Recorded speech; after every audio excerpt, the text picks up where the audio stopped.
Hi అండి, Nandini kitchen ఫుడ్కి స్వాగతం. ఈరోజు రెసిపీ సేమ్యా. గడ్డకట్టకుండా సేమ్యాని ఎలా ప్రిపేర్ చేయాలో నేను చూపిస్తానండి. చాలామందికి సేమ్యా ప్రిపేర్ చేశాక హాఫ్ అన్ అవర్కి 1 అవర్కే గడ్డ కట్టుకుపోతూ ఉంటుంది కదా. అలాంటి ఏమీ లేకుండా ఈజీగా మార్నింగ్ చేస్తే ఈవినింగ్ వరకు గడ్డ కట్టకుండా ఎలా చేయాలో నేను చూపిస్తానండి. అది కూడా చాలా చాలా టేస్టీగా. ఇంకెందుకు ఆలస్యం, అది ఎలా ప్రిపేర్ చేయాలో చూపిస్తాను. రెసిపీలోకి వెళ్ళిపోదాం. ముందుగా ఒక గిన్నె పెట్టుకొని దానిలో 3 టీ స్పూన్ల నెయ్యి వేసుకోవాలి. ఇలా నెయ్యి హీట్ అయ్యాక డ్రై ఫ్రూట్స్ని కూడా వేసేసుకోవాలి. కొన్ని బాదం పప్పులు, కొన్ని జీడిపప్పులు, కొన్ని కిస్మిస్ని కూడా వేసేసుకొని చక్కగా గోల్డెన్ కలర్ వచ్చే వరకు వేయించుకోవాలండి. చూసారు కదా, ఈ కలర్ వచ్చాక వీటిని తీసి పక్కన పెట్టేసుకోవాలి. ఇప్పుడు ఇందులోనే ఇంకో టీ స్పూన్ నెయ్యి వేసుకొని 1 కప్పు సేమ్యాను వేసేసుకోవాలి. వేసుకొని చక్కగా వేయించుకోవాలి. సేమియా కరెక్ట్గా వేగితేనే మనకు సేమియా టేస్ట్ చాలా బాగుంటుంది. మీకు వేయించిన సేమియా కూడా దొరుకుతుందండి, దాంతో కూడా ప్రిపేర్ చేసుకోవచ్చు. ఇలా సేమియా కొంచెం గోల్డెన్ కలర్ వచ్చే వరకు వేయించుకోవాలి. మనకు ఎలా వేగిందని తెలిస్తే, విరిస్తే కరెక్ట్గా క్రిప్సీగా విరగాలి, అప్పుడే మనకు సేమియా పర్ఫెక్ట్గా వేగినట్టు.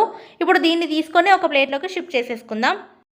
అదే కడాయిలో 3 కప్స్ వాటర్ తీసుకోవాలండి. 1 కప్పు సేమియాకి 3 కప్పుల వాటర్ తప్పకుండా తీసుకోవాలి. ఇలా వాటర్ తీసుకొని వాటర్ తెరల కాగనివ్వాలండి. చాలా మరుగుతేనే అప్పుడు సేమియా పర్ఫెక్ట్గా ఉడుకుతుంది. ఇప్పుడు వేయించి పెట్టుకున్న సేమియాని మొత్తం ఇందులో వేసేసుకోవాలి. వేసేసుకొని చక్కగా ఉడకనివ్వాలండి. ఒక 5 మినిట్స్ వరకు ఉడకనివ్వాలి. మూత పెట్టి ఉడికించుకోవాలి.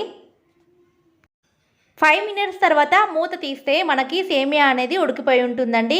చూసారు కదా, వాటర్ అన్నీ అబ్జర్వ్ చేసుకొని ఏ విధంగా ఉడికిపోయిందో. మనం 3 కప్స్ వాటర్ వేసాం కదా, ఇప్పుడు అందులో ఆల్మోస్ట్ 1 కప్పే ఉంటుందండి. ఇప్పుడు ఇందులోకి 2 కప్స్ పాలు వేసుకోవాలి. ఈ స్టేజ్లోనే పాలు వేసేసుకోవాలి. 2 కప్పుల పాలు పచ్చి పాలనే వేసుకుంటున్నానండి, వాటర్ ఏం యాడ్ చేయకుండానే వేసేసుకున్నానండి. ఇప్పుడు ఇందులోకి 1 కప్పు షుగర్ని కూడా యాడ్ చేసుకుందాము. 1 కప్పు షుగర్ తప్పకుండా వేసుకోవాలి. స్వీట్నెస్ కొంచెం ఎక్కువగానే ఉంటుంది, మీరు కావాలంటే తగ్గించి వేసుకోండి. 1 కప్పు సేమియాకి 1 కప్పు షుగర్ పడుతుంది. మనం వాటర్, పాలు అన్నీ వేసాం కాబట్టి 1 కప్పు షుగర్ తప్పకుండా పడుతుంది. ఇప్పుడు మూత పెట్టి ఒక 2 మినిట్స్ వరకు ఉడికించుకోవాలి. చూసారు కదా, పాలు మనం పచ్చి వేసాం కాబట్టి కొంచెం ఉడికిపోయేంత వరకు ఉడికించుకోవాలి. ఇప్పుడు ఇందులోకి 3-4 ఇలాచీలను చింపేసి వేసుకుంటున్నాను. ఎండు కొబ్బరిని గ్రేటర్తో తురిమి వేసుకుంటున్నానండి. తప్పకుండా వేసుకోండి, దాంతో టేస్ట్ చాలా బాగుంటుంది. మనం వేయించుకున్న డ్రై ఫ్రూట్స్ని కూడా ఇందులో వేసేసుకొని ఒక్కసారి కలుపుకొని మనకు థిక్నెస్ చూసుకొని దింపేసుకోవాలండి. చివరిగా 1 టీ స్పూన్ నెయ్యి కూడా వేసేసుకోవాలి. నెయ్యి వేసుకోవడం వల్ల ఫ్లేవర్ టేస్ట్ చాలా బాగుంటుందండి. నెయ్యి తప్పకుండా వేసుకోండి. మీరు ఏ స్టేజ్లో అయితే దింపేస్తారో అదే విధంగా సాయంత్రం వరకు ఉంటుందండి. మీకు కొంచెం గడ్డగా కావాలంటే ఇంకొంచెం ఉడికించుకుంటే కొంచెం దగ్గరగా అవుతుంది. నేను కొంచెం లిక్విడ్గానే తీసానండి. ఈ స్టేజ్లో అయితేనే సేమియా చాలా బాగుంటుంది. చాలామంది పూజలు చేసేటప్పుడు పొద్దున్నే లేచి చేస్తూ ఉంటారు కదా, తినేసరికి గడ్డ కట్టుకుపోయి ఉంటుంది. నేను చెప్పినట్టుగా చేస్తే మాత్రం ఈవినింగ్ వరకు ఇలానే ఉంటుందండి. ఇంకెందుకు ఆలస్యం, మీరు ఎప్పుడు ఈ రెసిపీని ట్రై చేస్తున్నారు? ట్రై చేసి నాకు కామెంట్ బాక్స్లో కామెంట్ ఎప్పుడు పెడుతున్నారు?